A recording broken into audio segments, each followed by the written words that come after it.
So shifting out of inner saboteur, normalizing depathologizing denial requires a definition, a working definition.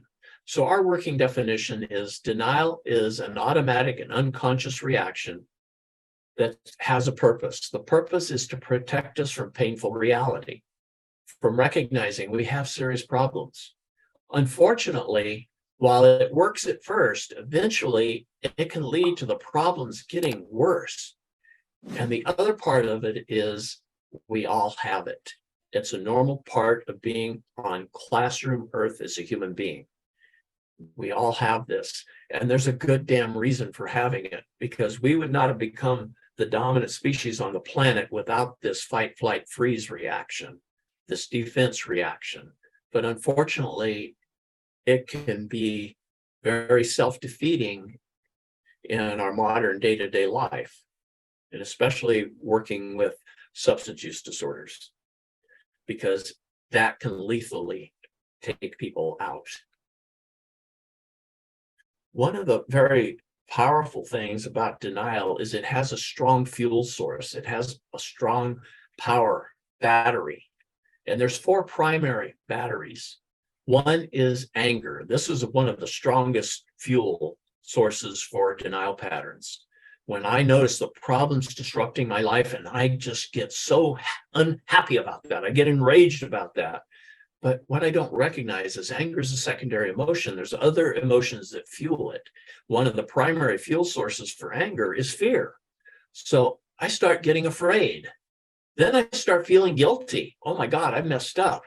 And then I start feeling the toxic shame. I'm flawed, I'm defective. When these powerful emotions happen, we experience painful reality where just thinking and talking about what's going on in my life hurts too damn much, and I don't want to go there. And like I say, there's 4 primary emotional drivers, but it's important to remember that any uncomfortable emotion can be a fuel.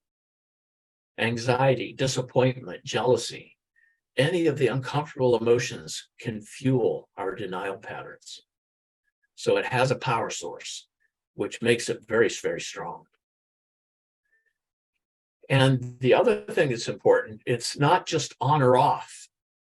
There's 4 increasing levels of difficulty. And the denial management process works really good for the first 3 levels. It doesn't work real good for the last level that I'll share in a minute.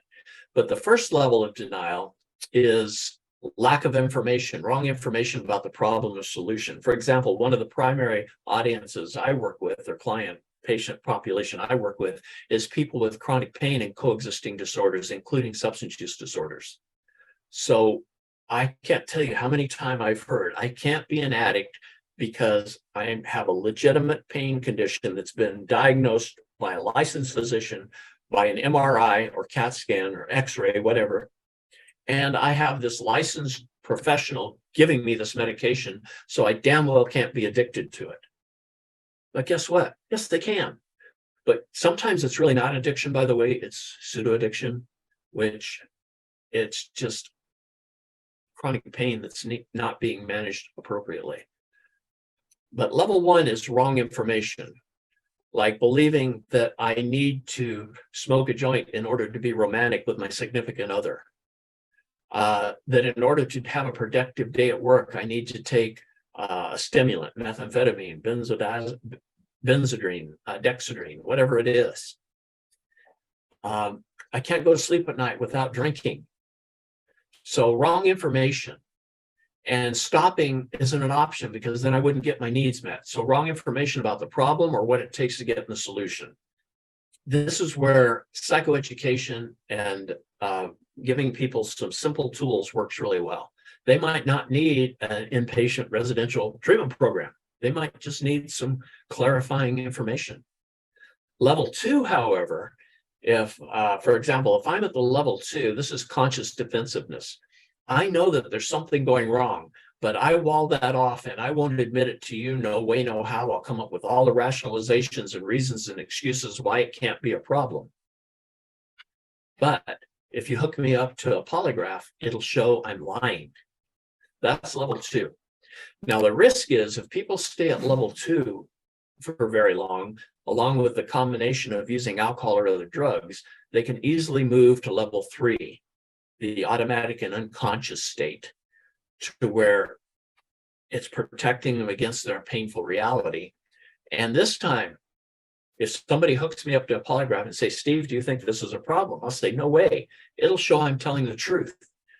But it's the truth as I see it, not as what's really true. So that's the third level.